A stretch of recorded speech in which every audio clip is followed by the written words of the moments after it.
안녕하세요, 한신혜입니다.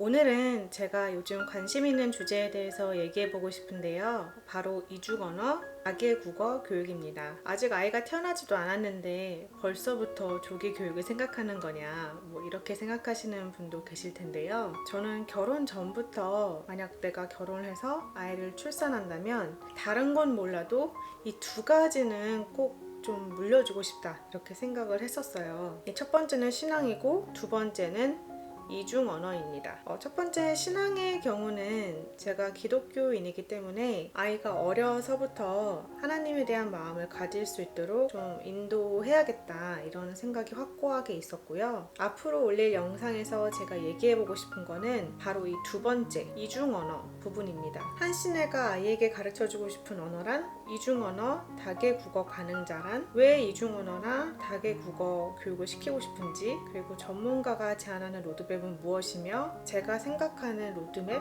그리고 아이가 태어난 후에 이 실제와 이상의 괴리가 얼마나 있는지 이것을 앞으로 좀 차근차근 담아보고 싶은데요. 하나의 영상에 담기에는 너무 많은 내용이기 때문에 아마도 시리즈물이 되지 않을까 싶습니다. 오늘은 이 영상에서 아직 출산도 하지 않은 제가 왜 이렇게 아이의 언어 교육에 관심을 가지는지, 이게 단순히 조기 교육의 열기인지 그 배경에 대해서 얘기해 보려고 해요. 먼저 저의 언어 능력치에 대해서 말씀드리자면, 먼저 한국어가 있겠고요. 한국어는 제 모국어로서 일상생활에서부터 회사 업무를 수행하거나 고난도의 텍스트를 읽고 소화하는 데 어려움이 없습니다. 다음은 영어, 제2 외국어죠. 회사 업무를 하거나 원어민과 대화를 할 때는 지장이 없고 웬만한 원서는 좀 무리 없이 읽히는 편이에요. 그런데 고전 문학이나 작품성이 있고 좀 문학적 용어가 많이 나오거나 전문적인 지식이 많거나 시대적 고어가 많이 나온다, 그런 작품은 제가 술술 읽기가 어렵습니다. 마지막으로 중국어가 있는데요. 중국어는 이제 제3 외국어고, 고등학교 때 수능을 제2 외국어로 중국어 시험을 보면서 처음 배웠는데 그 뒤로는 쭉 하지 않다가 회사 생활을 하면서 출장을 다니고 기동량으로 중국어를 처음 듣게 됐고, 그때 바짝 공부해서 HSK 5급을 합격했어요. 근데 그 이후에 회사를 이직하면서 중국어를 할 기회가 많이 없어지면서 지금은 독해집이나 문제집을 푸는 데는 어려움이 없는, 원서를 술술 읽거나 영어처럼 회사 업무나 회화를 하는 데는 매끄럽지 못한 그런 상태입니다. 보시면 사실 제 언어 능력치가 그렇게 특별할 것도 없어요. 그런데요, 저는 제 영어나 중국어가 아니라 모국어에 대해서 얘기해 보고 싶어요. 저는 한국어가 좀 유창합니다. 물론 글을 쓰고 말하는 것이 직업인 분들에 비하면 모자라겠죠. 모국어니까 한국어를 잘하는 게 당연한 거 아닌가요? 네, 당연하지 않습니다. 빠르면 중고등학생 때부터 느낄 수 있고, 늦어도 사회생활 하시면서 아마 다들 체감하실 거예요. 모두가 동일하게 한국어를 모국어로 사용하지만 그 한국말에는 분명 차이가 있습니다.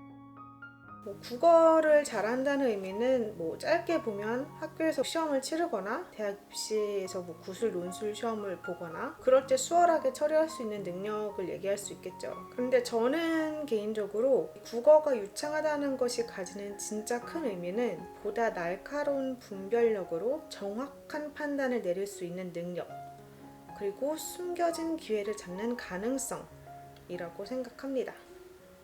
아니 모국어를 잘하는데 무슨 분별력과 판단 기회까지 너무 거창하게 보시는 거 아닌가요? 라고 생각하실 수 있을 것 같아요. 그런데 이거는 제가 학창 시절을 거치고 사회생활을 하면서 직접 체득하면서 경험학적으로 느꼈던 부분이에요. 모국어가 유창하면 분별력, 판단력, 그리고 기회, 이 세 가지가 따라올 가능성이 매우 높습니다. 이 모국어가 유창하다는 건 어떤 의미길래 제가 이런 결론을 내렸을까요? 예를 들면 이런 거예요. 모국어가 유창한 사람은 책을 읽고 나서 책 속의 지식을 자신만의 언어로 재구성해서 습득할 수 있고, 상대방이 말하고자 하는 바가 무엇인지 정확하게 파악할 수 있는 거죠. 근데 이때 상대방이 직접적으로 쉽게 던져줄 수도 있지만 빙빙 돌려서 말한다거나 간접적으로 보내는 그런 언어적 비밀적 신호가 있잖아요. 그것까지 캐치를 할 수 있는 능력이 생기는 거죠. 그리고 상대방과 대화를 할 때 상황과 상대에 따라서 적절한 어휘와 어조를 선택할 수 있고, 혹은 서면 보고서를 작성할 때 이 보고받는 이가 누구인지, 이 보고서의 용도가 무엇인지에 따라서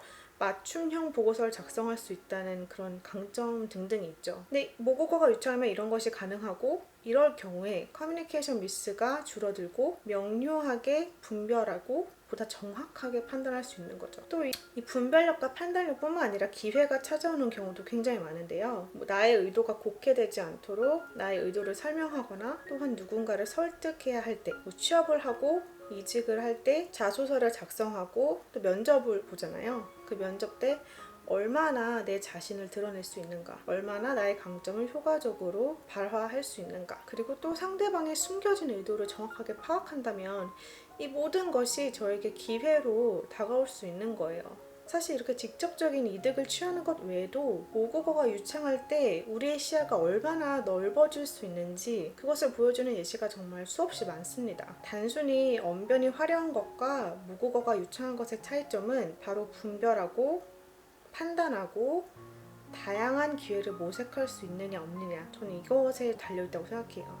모국어가 탄탄했을 때 이 성인이 돼서 가져다주는 이 분별력, 판단력, 그리고 기회를 잡는 힘, 이거는 정말 최고의 학벌로도 얻을 수 없는 값진 자산이라고 생각하고요. 이것이 바로 저 한신애가 아이에게 이중 언어 교육을 계획하면서 모국어를 특히나 강조하고 싶은 이유입니다. 다음 영상부터는 본격적으로 제가 생각하는 이중 언어 혹은 다중 언어에 대해서 좀 얘기를 해보고 싶은데요. 제가 어떻게 영어랑 중국어를 습득했는지, 그리고 전문가들이 말하는 바람직한 이중 언어 다계국어 교육은 무엇인지, 책에 대해서도 얘기를 해볼 거고, 논문이나 제가 읽었던 기사에 대해서도 이제 인용을 하면서 말씀드릴 거고요. 그리고 이중언어 교육에 대한 저의 개인적인 생각에 대해서도, 그리고 이중언어 교육에 대해서 제 뱃속의 나무한테 어떻게 적용을 해보고 싶은지 차근차근 정리해볼까 합니다. 그럼 다음 영상에서 또 인사드릴게요. 감사합니다. 안녕.